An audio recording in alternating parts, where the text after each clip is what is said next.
Ahoy there, mateys! Welcome aboard the Riff, Raff podcast. We are the pirates of the spicy waters. Come along with us and hoist the sail. We're navigating life through story and tale. We'll help you embrace the way you're wired, sharing laughs and lessons to get you inspired. If you join us, we will help you see there are a lot of ways to sail the neurospicy sea.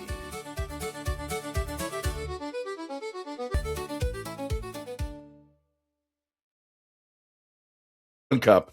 Yes, one cup. It's a 3-cup kind of day, folks. It's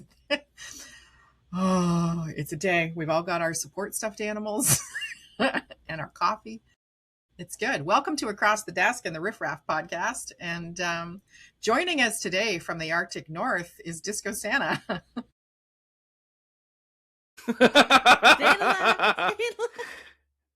Yeah. We've now definitely got a reason for we've definitely got a reason for your son to watch this podcast now. The Arctic LARPer is exactly. I just can't wear red. Why? Hey, if you wore purple, you call you Purple Santa. Makes you happy, Paul. Yeah. With Sydney. Thank you. Exactly. Thank yes, you. You do you. We're not telling you not to channel the Disco Santa. I'm thoroughly enjoying the whole process. Because like a year ago, this wasn't on the agenda. When you and I started talking about different incarnations of Santa for different events, you were like, nay, have to preserve the sanctity of the red suit. And now you're like, I love it. Have you ever heard that expression? You only pick on the people you love. I love you so much, Paul. Then I was a very loved kid. For those of you that can't see, the Disco Santa just Taylor Swiftied me in a positive way. It was like, there's a negative way? No, I'm not a Swiftie. I mean, I did watch her. We're digressing for a moment. Folks, it's been a mental health week for me, and we're at Thursday, and I have to go to a week. It's also everybody, right? Yeah. We're marching on. All over my face. That's a line before everybody gets dirty. That's a line from Julia Roberts, Sally Field, Olympia Dukakis. Fried green onions. No. Fried green tomatoes. No, that was Kathy Bates and Mary Stuart Masterson and Julia Roberts dies. Yes, that was a very sad movie and I loved it. I know what you're talking about. Come on. There's 3 people with the tism and nobody's tapping. I was thinking not in my genre of movies that I would watch. Hang on. Now I have to know. It was, oh my God. And I watch it all the time. And it has Dolly Parton, who's my favorite person ever. Yes, I know. Selling it. Huh? You're not selling it. Steel Magnolias. Yeah, I knew it was about a flower of some sort. Yeah. There was a flower in there. So what Dolly Parton says in the line, just to validate, because Sydney's face registered, are you sure? I know. She says the one thing we know in life. Thinking the same thing. That's fair. The one thing we know in life is that time marches on, and you'll soon realize that it's marching across your face. Yes, and that was And if you had said that 3 minutes ago, that would have been said at 9:05. Perfect would that have been? I know. Okay, we're tisming all over the place here. However, we do have a topic. We do have a topic for today. So here's the weird thing, and I want to ask the team before we jump into this. Once we do a podcast, for me anyway, we don't use a script, in case you haven't realized it, folks. I don't think anybody could script us. It would be... Wouldn't that be disastrous?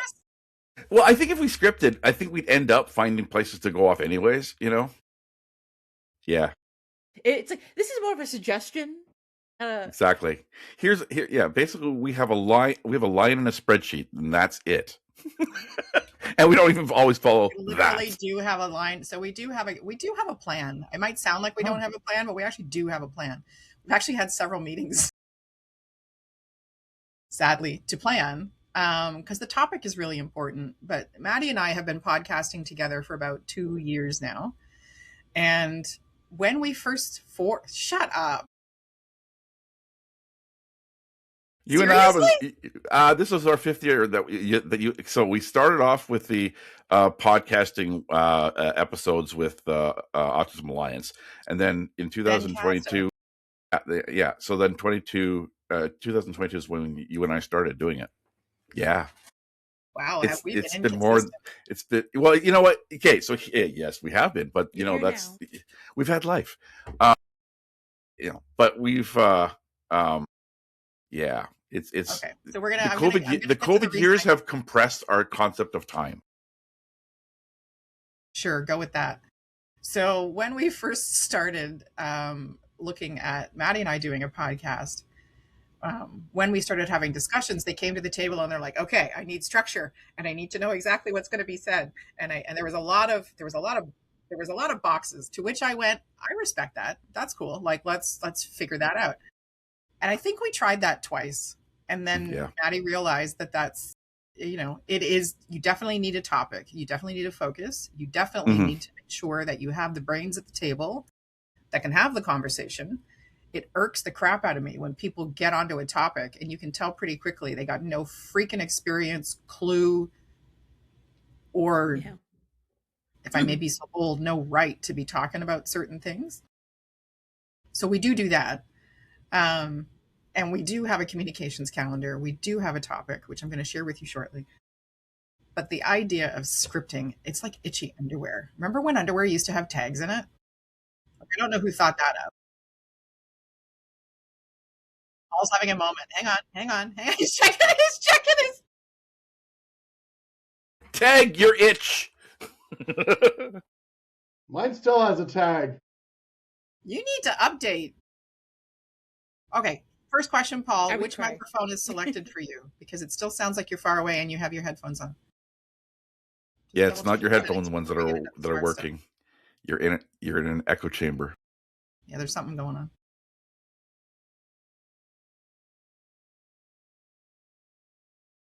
It's the side moment while we pause. It says you can mute while recording, but you can't switch mics.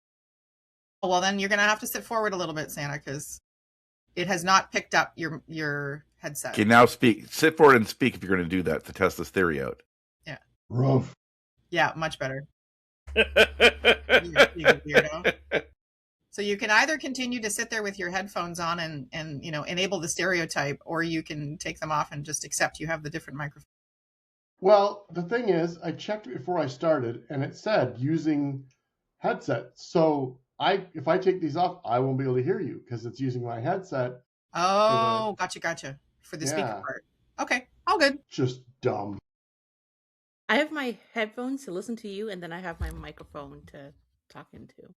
Because Sydney's fancy. Okay. Because I got the tism. What's that? Because I got the tism.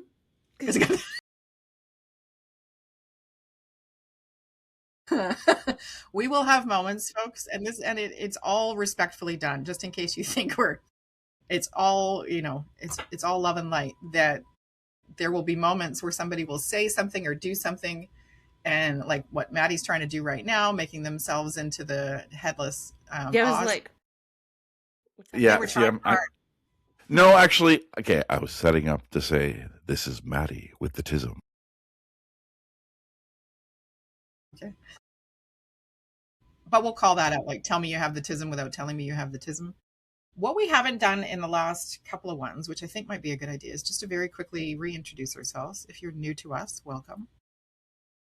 As Sydney just put out on LinkedIn, there's a lot of laughing. You know, it is what it is. Sydney, do you want to, like, 30 seconds or less, tell me about you? No pressure.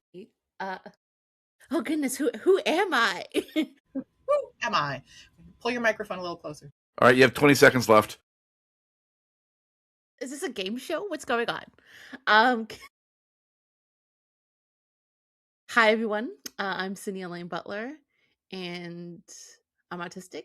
I have some neurospicy labels behind my name, which I won't get into right now, but and I have a background in human resources. I'm a dog mom to a dog named Oreo, and I'm really just trying to. I've got a lovely partner named Gordon. Yes, I do. Who always reminds me of the Bare Naked Ladies' first album. And I'm trying to find my voice, and I think I have found my voice, but also tweak it and find out what it looks like for me, and also encourage other people to find their voice and find what makes them passionate and what really lights them up in this world. Brings them joy. And now I have to say, Enid, you never really knew each other anyway. There we go. Sorry, if you're not a Bare Naked Ladies fan, first of all, what's wrong with you? And second of all, I think, to me, always their first album is one of their best albums. And that song that Maddie was just singing was their very first video on Much Music. Very first video from that song, from that album, because their very first video was "Lovers in a Dangerous Time," which is they did a cover of. The second one, okay, I sang Enid first. Right, but I said what you just sang, not what you previously sang. Work with me. All right. Coffee. Maddie needs coffee, everyone. Right. All right, so I want you to put in the chat, Maddie needs coffee. There you go. If you ever need to accommodate Maddie, just coffee. And if you want to accommodate us, also bring Maddie coffee.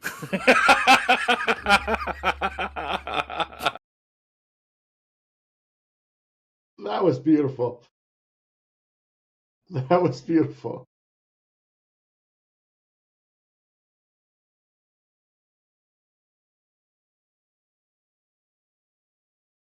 SOS. Oh, SOS. Wow, Maddie's laughing. Go ahead and jump in and introduce yourself, Maddie. We're only 11 minutes in and haven't said anything useful. Keep going. Was that okay? So I was still laughing. So did you say Maddie? Introduce yourself. I did. Or do you say okay? All right.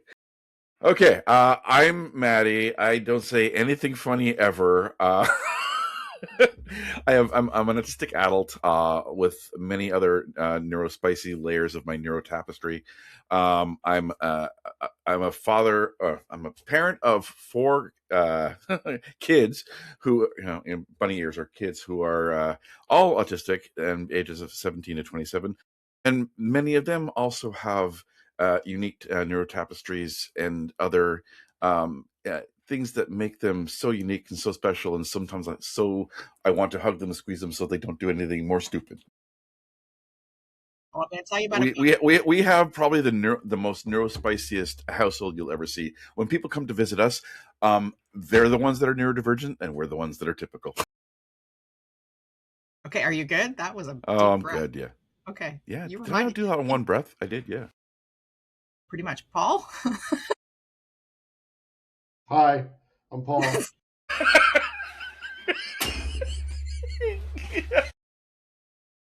It took me a year to convince Paul to come on a podcast because he was convinced he wouldn't be good at it. And then he did a really, really great interview. And I was like, I call bullshit. And now he's more and more coming out of his shell. But that's actually pretty much all Paul would normally say. Just Paul. Paul. But it would be a red tortoiseshell. Right. That's right. So, Paul, you are neurospicy.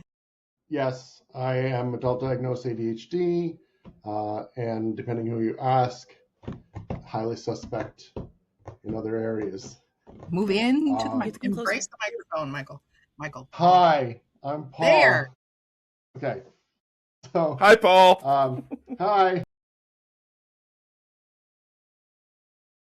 I am. How can I support you today, Paul? I don't know. I am the father of 4 children, all one of them autistic and 3 ADHD, and we question some other things. But you deal with some stuff. Yep. Shall I finish your introduction for you? What did I miss? So Paul's also an entrepreneur with a background in mold design and mold making, and was in trades for, I believe, 15 years, and then moved into other roles before starting Creation Designs, Inc., where he creates e-learning content and video and does some, there's a show that you shoot, a kids Christian focused puppet show situation. Yeah, Faithful. Yeah. My kids and I used to watch VeggieTales. So, I'm in it to win it around the stories.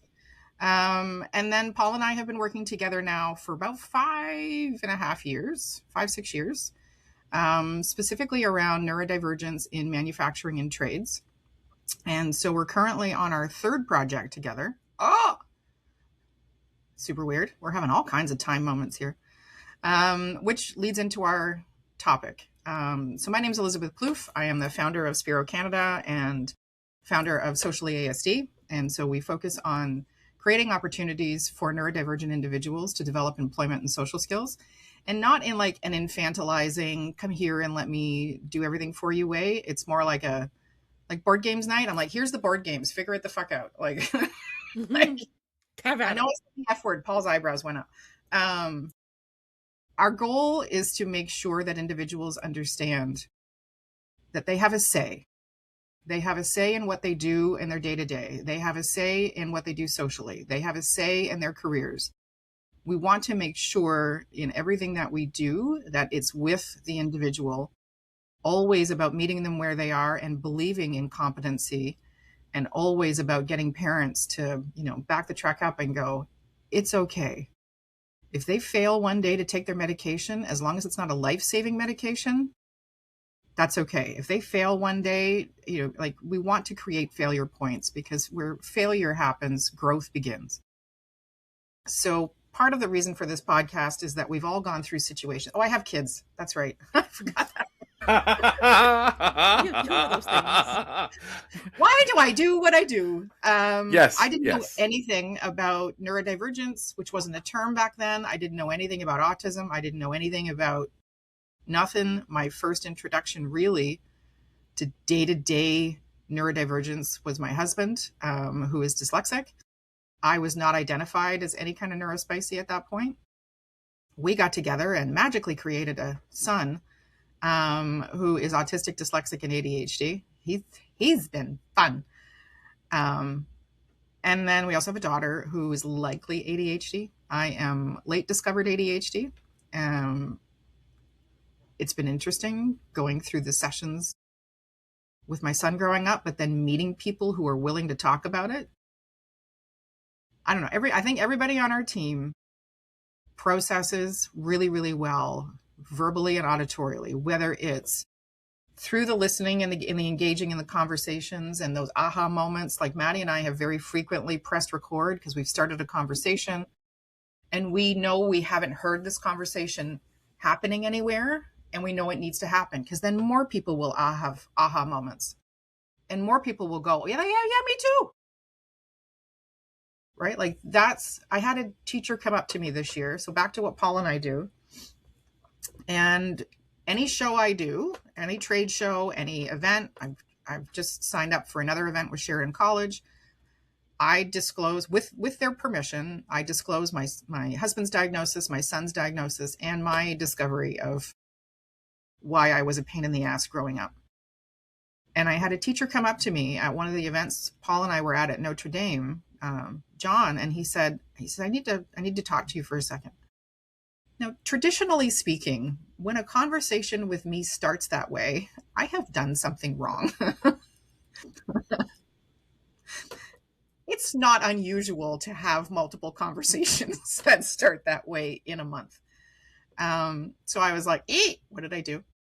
Just like the F-bomb I let fly a little while ago, sometimes, And he said, I need to thank you. And I said, why's that?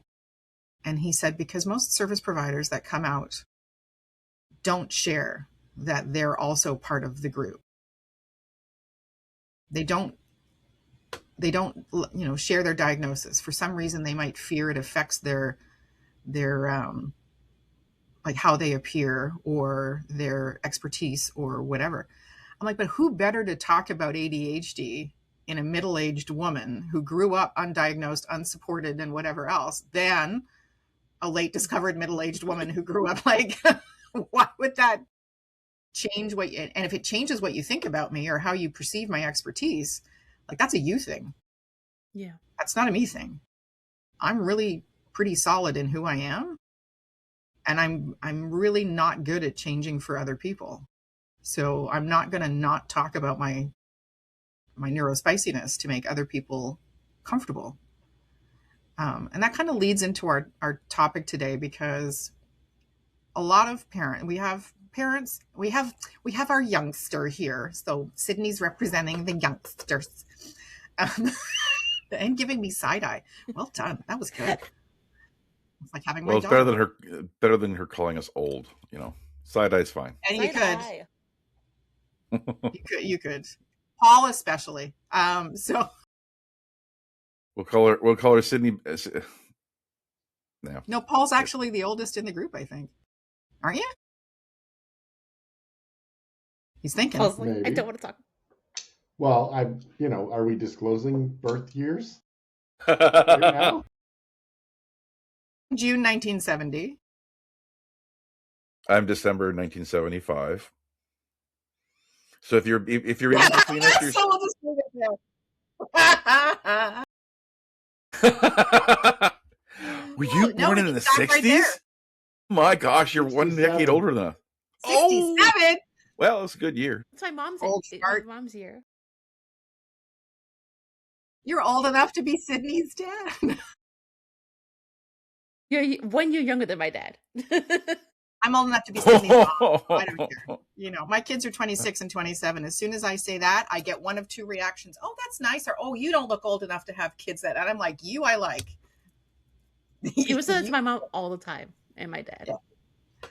You have gorgeous skin, though. So that's another. Anyway, so moving into choices and things like that. We have parents on the call, but we've also, it's like Sydney, you have shared before about navigating careers and expectations and all those kinds of things. So what we're talking about today is neurodivergence in manufacturing and trades, but how that connects to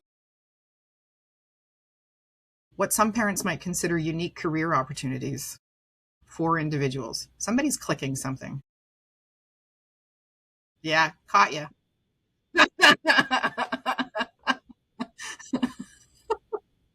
Why? Maybe the oldest, but Okay, Paul, haven't you developed the sound-free clicker yet? Yeah. It's just they just don't work the same way. They don't, but find something else before I. So. And this is what happens. Okay, so the intersection between our stims and our sensory interests, Each other. it's what is good for one autistic can drive another one absolutely batty. Well, neurospicy, because I don't identify. So I've been tested, and I legit have been. I'm not autistic. I'm not pushing back on having that, but I just want to make really clear I'm not trying to claim something that doesn't. You are correct. Yeah. Well, but yes. ADHD do have sensory issues. Mine happens to be particular to hearing. And, the universe tried to help me out by making me deaf in one ear. It did not appear to work. And so, yeah, spin anything you want, but that clicky noise, Paul's going to lose a digit. So when we get into... This doesn't feel like a very safe place right now. Did somebody say digit? We're not getting anything done here, folks, and we're 23 minutes in. Come on. This is like Riff Raff. Not sure. I know. This is not sure. My bad. It's like hurting cats in catnip. Maddie, I'm muting you. Come on. I'm laying down the gauntlet. Chief Minion has to lay down the law. I'm laying down the law because this is an important topic, and Paul and I have had. That's a beautiful one, Paul. Spin away. We've had numerous conversations. Actually, I'm going to back up for a second. We were at an event. It wasn't with Paul, and I had somebody approach the table.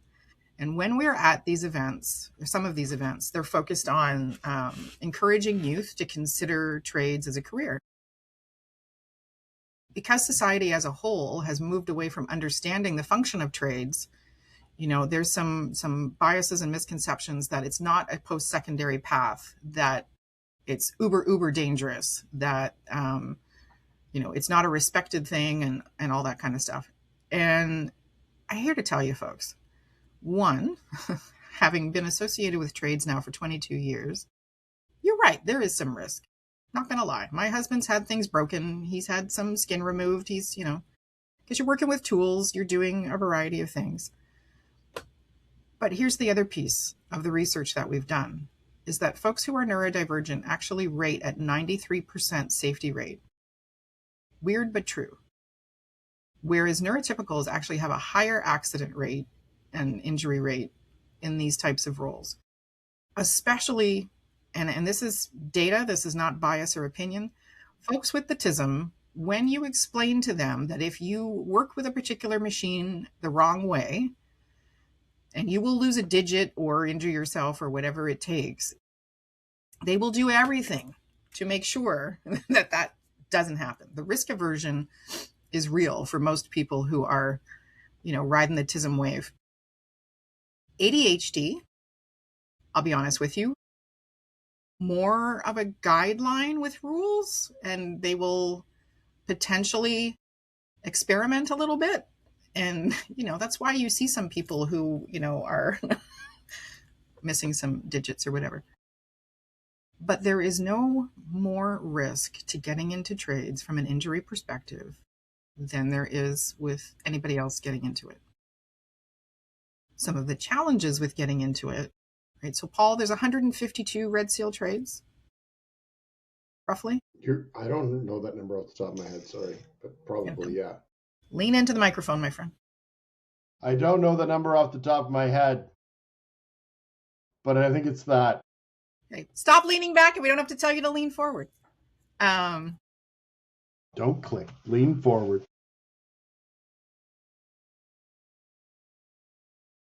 Disco You can Santa. spin your little thing. That's why.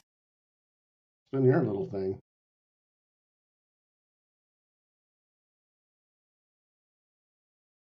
That was good. That was good. You I was say actually smart waiting stuff for and we that. want to hear you. And when you sit back on your chair, we can't hear you today. So I'm I'm sorry. not trying to bust your jingle bell. yeah. It's I know. just, it is what it is. Note to self: next Thursday, we need to do a sound check before we hit record. Valid. Okay. There's roughly 152 Red Seal trades that all. If I'm sitting forward, the top of my head got cut off, so I moved my camera. You're totally fine. It's all good.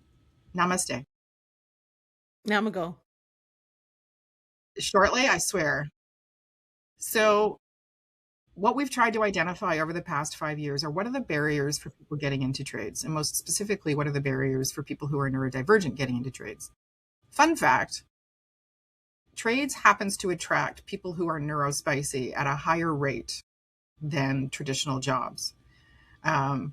Right now, I believe what I just read is like a minimum of 30% of the trades workforce is neurospicy in some capacity. Engineers, huge amount of the TISM in engineers. And engineers can work closely with trades because they're generally the ones that are designing things or designing machinery, retrofitting spaces, whatever that looks like. So when we're at trade fairs, one thing we've seen is that parents won't give the full diagnosis to the kid. Paul and I have seen that. Somebody else I used to do this with, and I have seen that. And here's the only thing it's not going to be the only thing, but the major thing is, folks, that's where the risk comes in. Yeah. Mm-hmm. If your kid is not fully aware of their neurospiciness and what that means they can't advocate for themselves appropriately.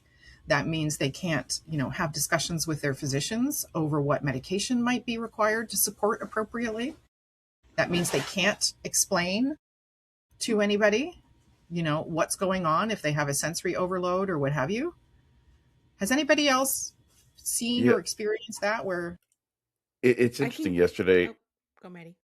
Okay. Yesterday, I was one of the things I do, and one of the many hats I wear is I'm part of the ECHO program, autism in Ontario, and we were so this part it's multidisciplinary group of folks, including autistics and family members, teaching medical doctors, psychologists, educators about autism in a very multidisciplinary way. So it's partially teaching, partially a case that's brought from one of the participants. And yesterday, a case was brought up, and the kid who was 16, who was diagnosed at 4, was never told of the diagnosis, but saw it on an IEP and just had a real hard time with it.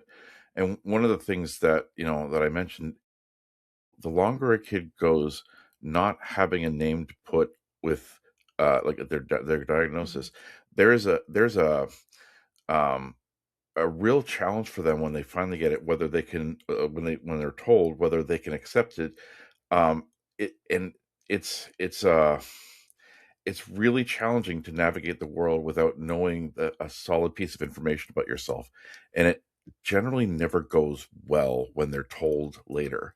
So it's really important, not only for an identity perspective, but again to be given the words of, what are your needs, what are your accommodations, and to understand that there are people also like you, that it is so challenging to not know your diagnosis until much later in life. It really. So the parents were there. It was so Paul and I came up with a term a couple of events ago. So if a kid, and this is not meant in a mean way by any stretch of the imagination, if a kid walks by or we engage with a kid or whatever, and then we ask, are you on this path? And they say no. One of us will go ding, ding, ding, ding, ding, ding, because that's our Audidar going, you sure about that?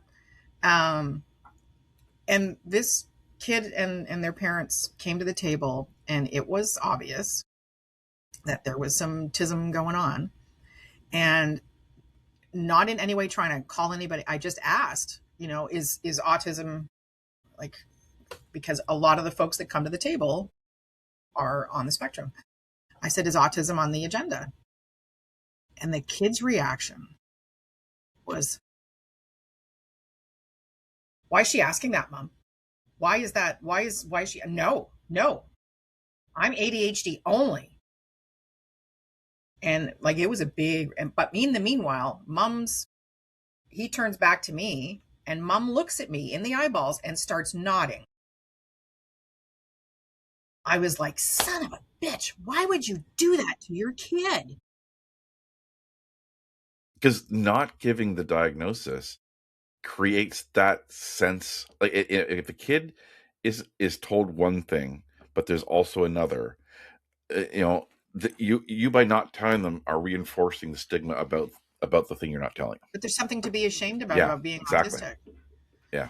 But that, to me, especially if they're looking at trades, is a dangerous, like, you are limiting the career options for your kid by not being honest with them about their diagnoses and what they might need for support. And so Sydney's had something to say, and we've been jumping. So Sydney, I saw your reaction to the mom nodding.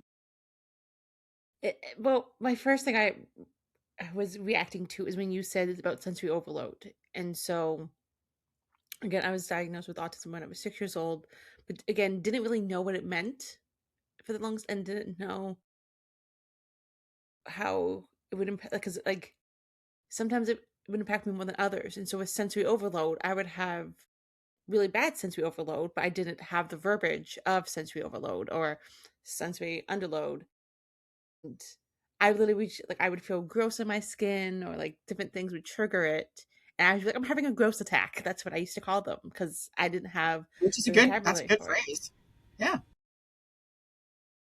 And then I started exploring, because I was having other challenges related to being autistic. And I started realizing and doing research for myself to be more informed of how it's impacting me.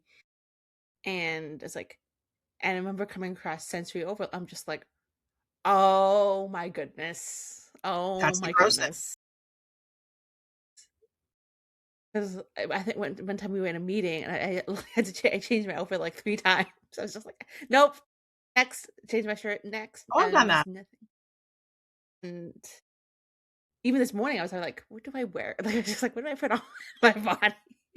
I had, because I took Oreo for a walk. My dog's named Oreo. I was like, the outfit wasn't as good as I thought it was gonna be, so I had to quickly change it. It's like these things impact you in real ways.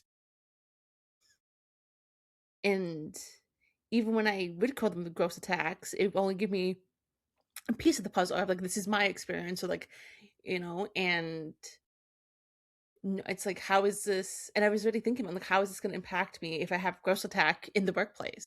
Am I gonna? Do I just handle it myself? Do I share that? Is it because like sometimes like lights bother me at certain points if I'm more sensitive, or different noises, right? And so, or just like sometimes it's external and sometimes it's internal, right? And knowing that difference for how you're showing up in the world and in the workplace. So Paul. Yes.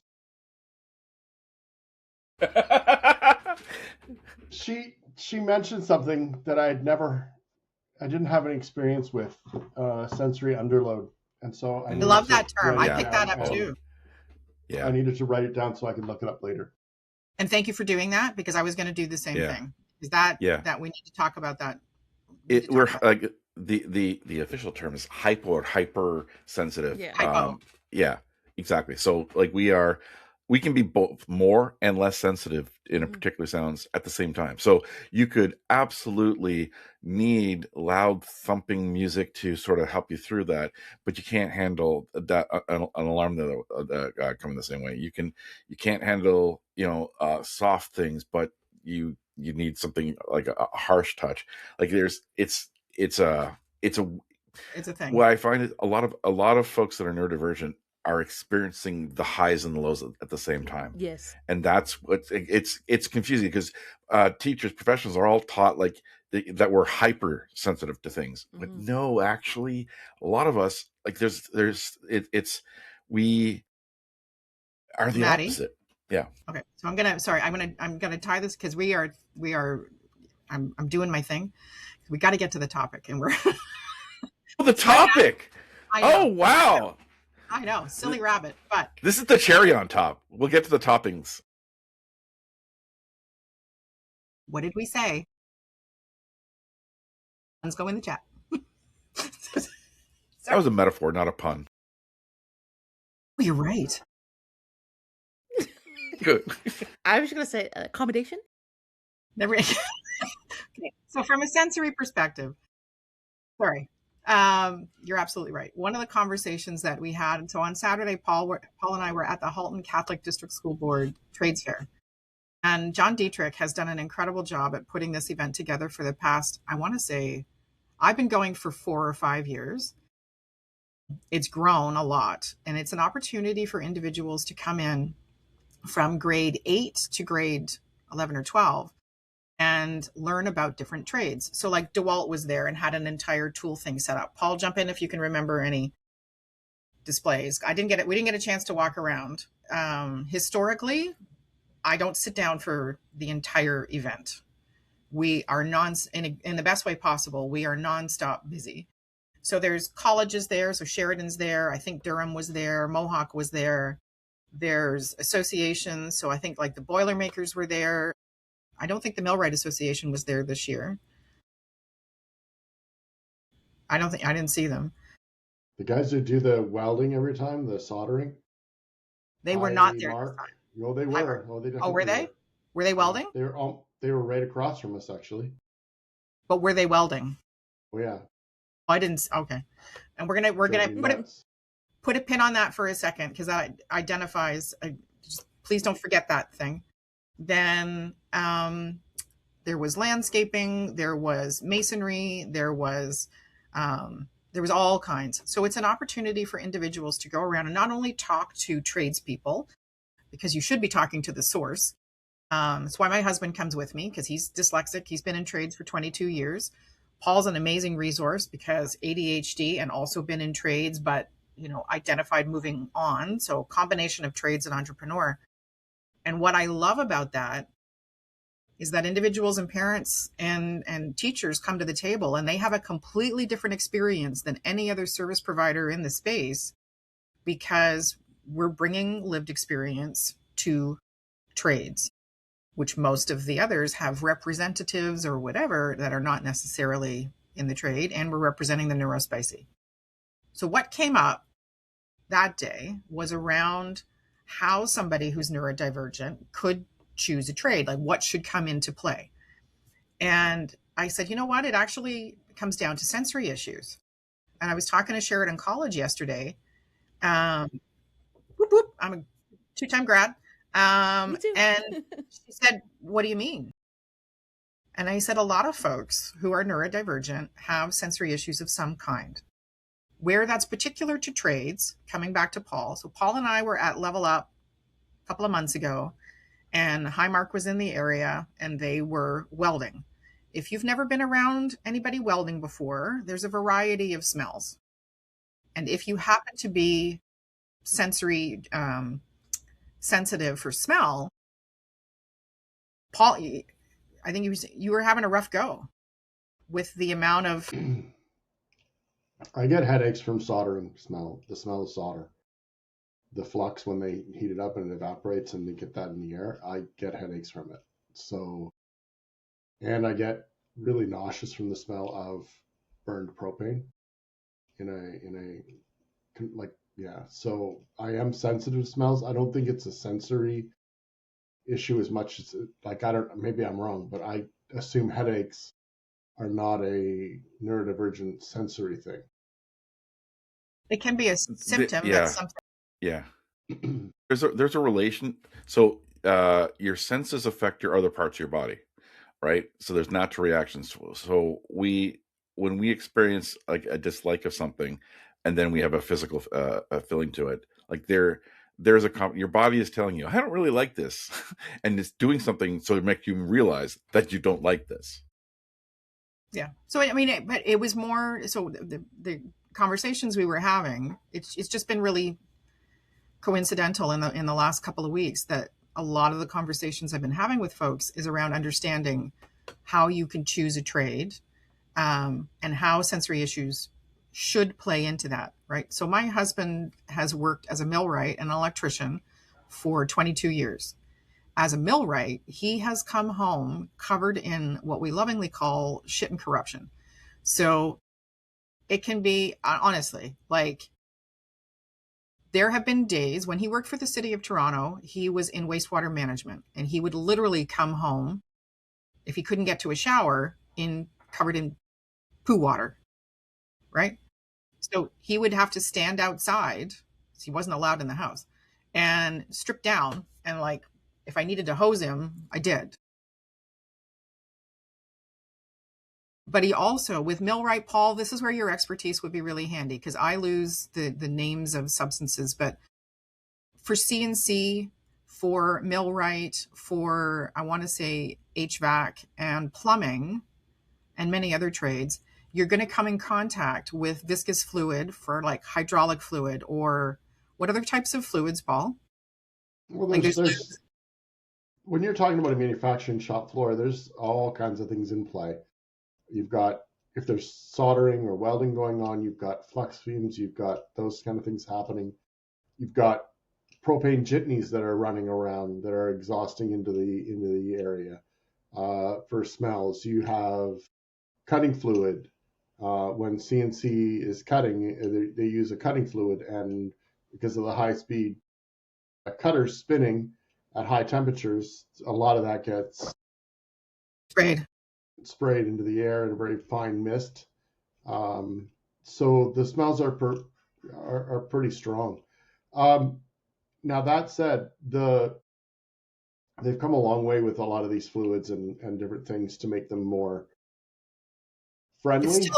But still, from a tactile perspective, if you're touching hydraulic fluid, or you're touching, like, even there's plumber's putty, right? Or there is a grease that you have to put around two pieces of pipe going together, or like, his hands can be covered in any type of oil, any type of grease, any type of glue, any type of adhesive, any type of anything. There's a lot of CNC, and I've been on CNC shop floors, a couple now, and the variety of fluids, which also come with their own smell, but you can't help but have to touch. If you're taking a piece off of the plate, or you're loading a piece on, or like whatever it is, the cage of the cutters gets saturated in this stuff. and they don't clean it every day because that's not a reasonable ask. So there is buildup and there is residue that ends up on everything. And if you are highly touch sensitive to anything that's slightly gooey or slidey or whatever, that's not the right trade for you. Carpentry would be better. Electrical, you still have some substances that have that viscosity, but not nearly as much and less smell. Paul's pausing. I didn't hear a question. Sorry. Your face said you were going to say something, so I waited, but I did anyway. But if we go into auto mechanic, right? Auto mechanic, there's going to be a lot of stuff that you're touching, oil, grease, whatever that is, and a lot of strong smells. So that's one thing that I don't think has been considered when taking trades to any population. Right? So go ahead. We go around and we see, these experiences where they let them do stuff. Now, that's one thing I really appreciate about Level Up is they were actually, they had people that were actually doing drywall and let the kids do drywall. They had masonry people and let the kids lay in brick, and the soldering and all that. So that was great. But there's a big push towards like VR to help people experience trades and see what it's going to be like. But you're really missing, you're missing the level of sound. Like VR does have sound, but it doesn't not really, the same. That's not the same decibels. Legally, you can't create that sound. And you don't get the tactile, and you don't get the factory senses as well. So it's why when we talk to employers, one of the things we strongly recommend is to include a good shop tour in interviews, right? So people know exactly what they're kind of getting into when they step on a shop floor. You don't want somebody that has tactile issues or is not going to be able to handle the smells, or it's going to overwhelm them. You don't want to go through the whole process of hiring them and then find out on day 1 or 2 that this is just not something that they would be able to handle. Well, and you don't want the individuals. So one thing is there is a very high turnover rate across the board in manufacturing and trades. And one of the reasons is that manufacturing has made great strides in technology and great strides in tools and great strides in, like, I love the 5S program, where things are like at Cavalier. That 5S program blew my mind. And it's where workstations are set up with a board that has the outline of the tool on it, the name of the tool, and I think sometimes like the picture of the tool. So for somebody with ADHD, that's a godsend, because I don't have to think. I can look at the board. I can immediately see what's missing. I know where it has to go. Put it away. Put it down, put it away. Put it away. Right. And my brain is, I'll put it down beside me, and I'll remember to put it away later, which explains why I found the sausages that I cooked last night still in the toaster oven this morning, because, I put it down anyway. So the 5S program, I've actually sent away and received some more information about that, because that's something. And it was interesting because I went to Cavalier's team and I asked them, I'm like, do you know how neuro-inclusive that is? And they just did it because it's good business practices.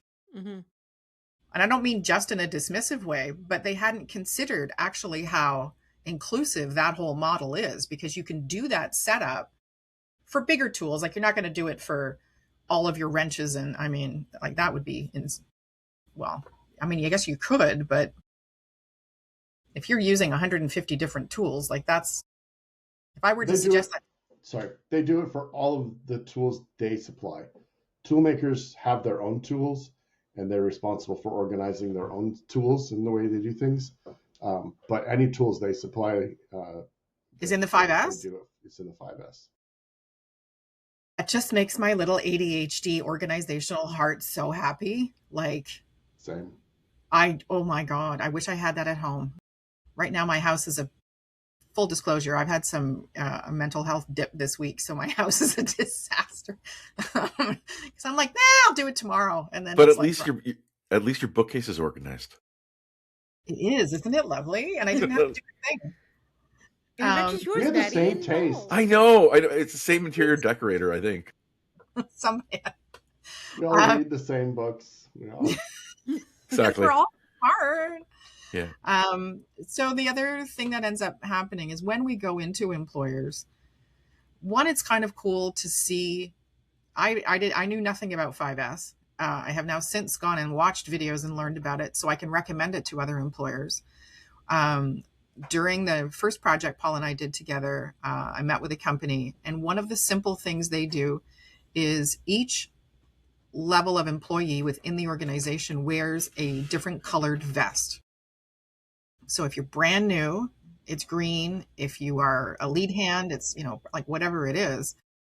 And I know that sounds goobery, but you can then very easily stop people from going to management to ask questions and say anybody in a green striped vest is a lead hand who has been taught and knows it's their job to answer your questions. Because if you've ever stepped on a shop floor or engaged with anybody in trades for a significant amount of time, one of the challenges is that the old farts like my husband, he's very patient. The majority came up through the basically lose a finger and learn from that mentality. I'm not kidding you. And Paul, my husband would be nodding. They are not trained to be the most encouraging, supportive, high EQ versions of themselves. It's like, I already told you that once. You should know how to do it. Go figure it out. The Gen X mentality. A colored vest not going to change that, but. What's that, Paul? I said a colored vest isn't going to change that, but. No.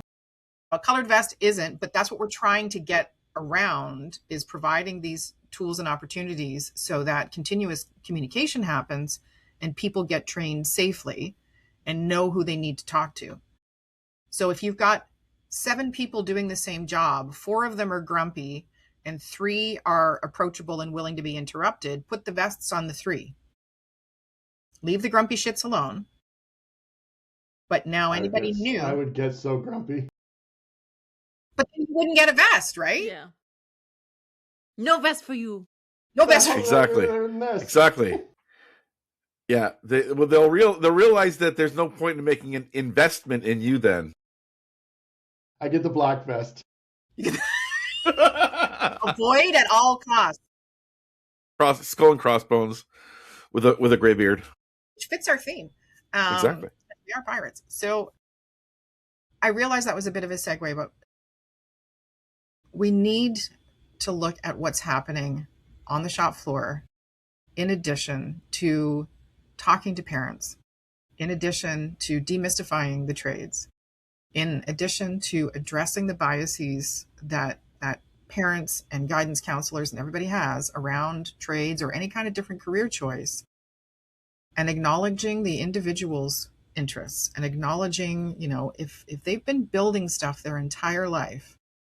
The main thing I tell anybody in grade 8 and 9 is sign up for as many trades-based classes as you can. And they'll look at me funny. I'll say, make sure that you're getting all of your mandatories, but any electives that you have, if you are interested in building and that problem solving and that strategy thing and tactile, and that's how you learn better, the safest place for you to learn about that is in a high school environment where you can try welding and you can try electrical and you can try wood shop and you can try auto and you can see if the feel of the grease bothers your skin. You can see if the smell of flux and acetylene and whatever else, is just not something you can tolerate. There's a deeper thing than that, though, when it comes to picking trades. It wasn't all that long ago that the stereotypical view of somebody who is autistic is, oh, he's autistic, he should be a programmer, or he should be, For the if I had a nickel for every time somebody told me my son doesn't know how to keep going, sorry. No, that's still a very strong stereotype. out there. And what people don't understand is it's 10 a.m. Just because you process information differently doesn't stand mean up and that stretch. You could mute. It's not me. Okay, now you're on mute. So you're talking now, but we have Alexa in the background. Yes, I have 3 screens, and the mouse I couldn't figure out where the trackpad was to try to. Yeah. It's all good. It's all so good. Paul, sorry, continue. Yeah. So just because you process information differently does not mean that you don't like working with your hands, or like all these things are available to neurodivergent children. If you're a parent and you're raising somebody, don't put them in a box that says, oh, well, I got this autistic diagnosis. I better go, get books on math and engineering. Find out what the kid likes to do. If the kid's playing with Lego, they like to build things. If they're taking things apart and putting them back together, they're they have a mechanical aptitude. There's as many. Autism doesn't put you in a box for a specific career path, and I think that there's still a lot of that around, that people think that that's 100%. The case. Yes. So that's one of the big things we need to dispel, especially, just because a parent gets a diagnosis for their children doesn't mean they suddenly have an education on how to deal with that and what that means, right? Yeah. And parents are so involved in picking career paths or encouraging career paths for their kids, right? I mean, we all do it. We all want to see our kids. We all have a vision for what we think they'd be good at, or what we'd like to encourage them to do. Even sometimes living vicariously through them, right? With things that we didn't do, we should have done, and we try and push on them. And that's normal. But one of the things I love about like some of these events we go to is seeing more and more parents actually pushing it, because as you pointed out, I'm the oldest one in the group here. And this is new. Like, I'm glad you're not heard about that. No. It's with age comes wisdom, right? Because you have wisdom sparkles in your beard. The thing is, in my younger generation, and tradespeople were not the smart people. Like that was the stigma. That was the I wasn't allowed to take any kind of trades, or I wanted to take auto and wood shop in high school. And my father had an absolute conniption. No daughter of mine, that's not appropriate. You shouldn't be taking that. I'm like, what? In my brain, what woman shouldn't know, so that you don't get ripped off at the mechanic. Yeah. At a minimum, that's a thing. What we run against with guidance counselors is the apprenticeship process. And there's a lot of confusion about the apprenticeship process. And I did a workshop day with Sheridan College, who were incredible, by the way. And Paul, I have to share some good news with the meeting I had yesterday. Just, and there was over 220 guidance counselors that went through. And to support Paul, there was this misconception that folks who are neurodivergent, what do you mean they can do trades? Well, we don't understand the apprenticeship process. I'm like, that's why you have Sheridan and Mohawk and Durham and St. Clair, who have experts to help you understand and navigate. So if you can't deal with it, that's totally fine. Then connect them to the learning pathways at the colleges, who will explain everything, because that's their job. Huzzah, you are off the hook. But if they don't make that referral, does the parent, like to your point, Paul, when you have this kid and this diagnosis shows up, nobody gives you a manual. I wonder if there's a lack of supports given to parents to understand how to navigate the pathway into trades. This pathway into trades drives me nuts. It used to be, if I wanted to be an electrician, I went and got a job as an electrician's apprentice. If I wanted to be a plumber, I got a job as a plumber's apprentice. And then I was working, and I was going through the whole big push we've done for years is you don't have to incur debt. Now it's like, well, if you go and take post-secondary, pre-apprenticeship this and pre-apprenticeship that, that's accruing post-secondary debt. Like they've commoditized trades, and it drives me insane. Sorry. And not in a good way that induces people to want to come into trades, but in a way that creates Sydney's gone black. What's going on? Sydney's like, I'm done with you people. Talk about this damn topic anymore. Screw you. We hit our hour. Well, we have, but the first 25 minutes was trying to get everybody on track. So I'm not sure how. And I mean everybody, me included. So good. I'll take that on the chin. So we've started this conversation. I think from the transcript with the team, we'll take a peek at what we can fine tune for our next conversation, because there is an HR view around changing the way interview. They're 100%. One of the biggest findings out of our first research project was the complete crap interview process that most manufacturers or trades-based organizations have. They're so bad. And Paul, absolutely, we were doing a presentation at Sheridan College to employers through a project that we had.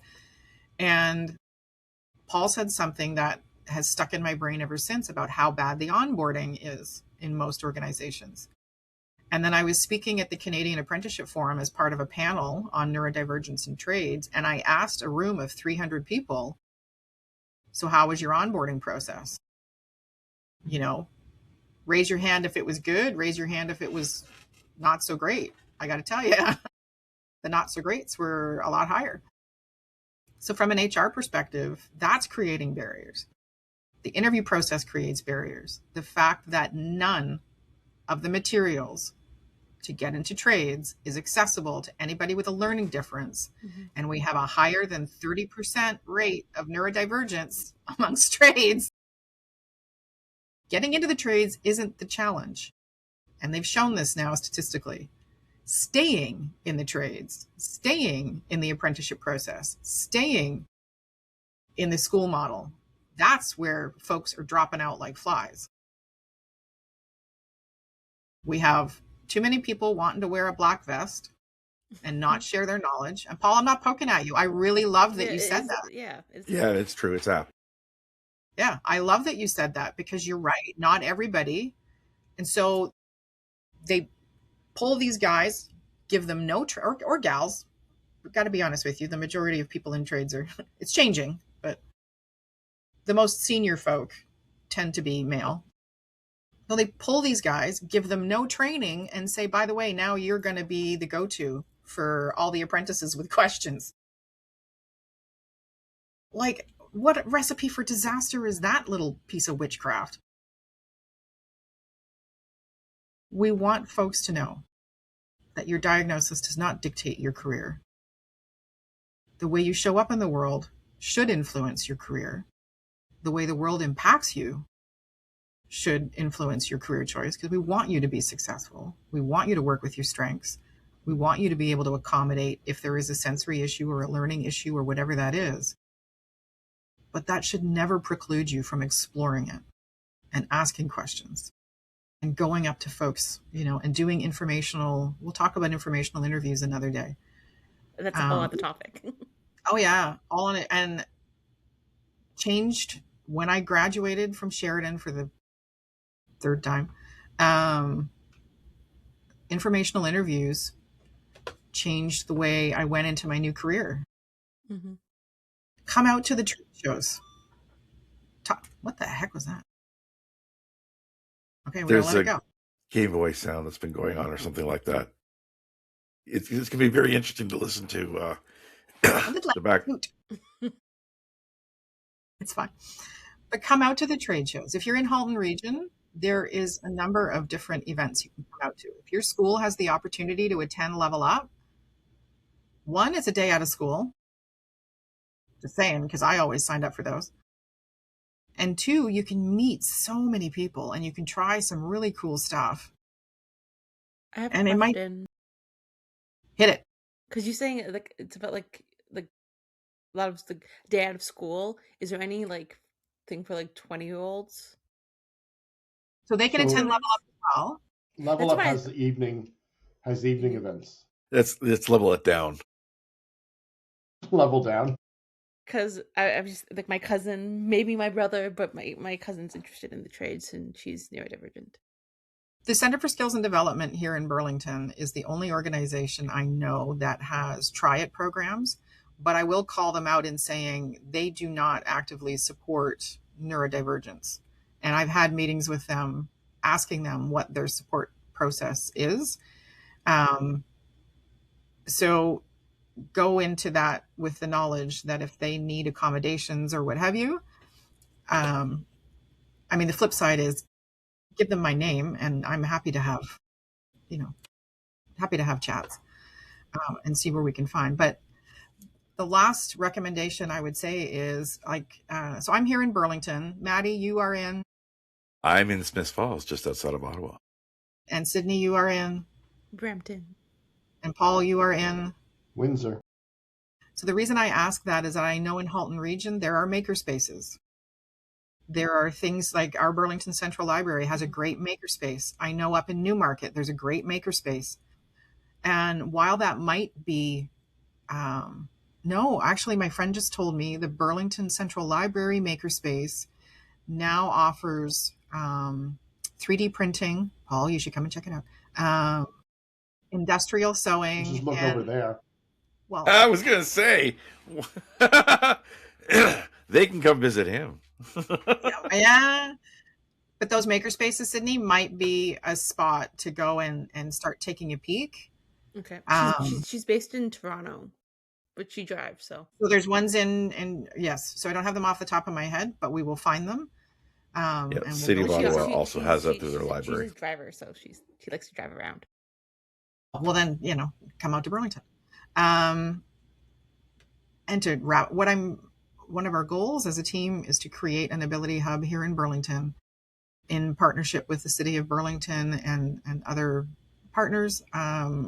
That would make access possible to the trade spaces that exist at the Bateman Community Center, so that folks can come in. We can run things where you can come and try auto, you can come and try woodworking, you can come and try those types of things, or working with Support Ontario Youth and run programs for people to come and try stuff safely and with professionals. That would be the other one, Sydney. Support Ontario Youth runs events in a variety of areas that employers are invited to, but they set up stations for different trades. So that's another organization to take a look at for upcoming events. There's also the Canadian Apprenticeship Forum. If anybody is interested, go and check that out. And they partner with a lot there. It's a great organization. And then in Halton Region, there is HIAC, which is the Halton Industry Education Council. And they have apprenticesearch.com, and they are out supporting and partnering on events and things like that. But our main thing is, folks, like, a diagnosis is handy. And I know some folks are, it's a label. Yeah. This is why, don't you use a label to buy certain clothes? Don't you use, I mean, like what it's made of, not, Ralph Lauren versus whatever. Yes. Labels help us navigate things that we need to understand. That's all it's for. If it becomes a box, if it becomes a constraint, that's a little bit on you. I think it's a context rather than it's context. But then you context versus control or limitation. And then yeah. Other topic. But yeah. If you happen to be neurospicy, like everybody on this podcast, if you happen to love building stuff, taking things apart, problem solving, strategizing, if you love math, like whatever it is, trades are an option. There's over 150 different things. If you love playing video games, but don't want to do game design, there's CNC. There's all kinds of, like, Paul could tell you all about CAD design and mold design, all that other kind of stuff. There's options. There's options. Just don't count it out. Plus, you can make a buttload of money. Exactly. Yes. Anyway, that's why it's becoming commoditized, because the necessity has of these jobs has increased massively. HVAC, elevator mechanic, with the expansion of the housing mandate. Right now, if you drive down the street, my husband said this, I'm going to get it tattooed somewhere. Every time you drive by a house, none of them will likely ever need a millwright, but all of them will need an electrician at some point. Yep. All of them will need HVAC at some point, which is heating, ventilation, and air conditioning. It's a shocking fact. All of them will need plumber. Right? I've held back so much with it. I know you haven't. I've watched your lips suck in, and I thank you for that. But it's an option, folks. Mm-hmm. That's all we're here to talk about. Is it's an option. Any wise words before we wrap up? Nothing. Paul, you have more nuggets to share? There's been a lot of nuggets.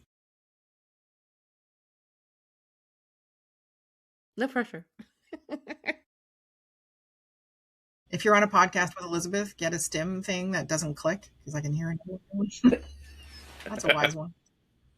All right. And on that note, thanks for joining us, folks. We really appreciate it. Our whole goal with this podcast is to create options, to create opportunities, to create a conversation, and to maybe get you thinking about stuff you hadn't thought about before. So thank you, team. And maybe some laughs. Always and laughs. sometimes some tears. You're not wrong. That's after.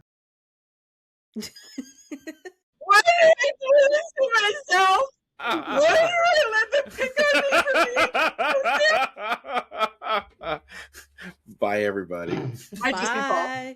Bye. Thanks, everybody. Bye.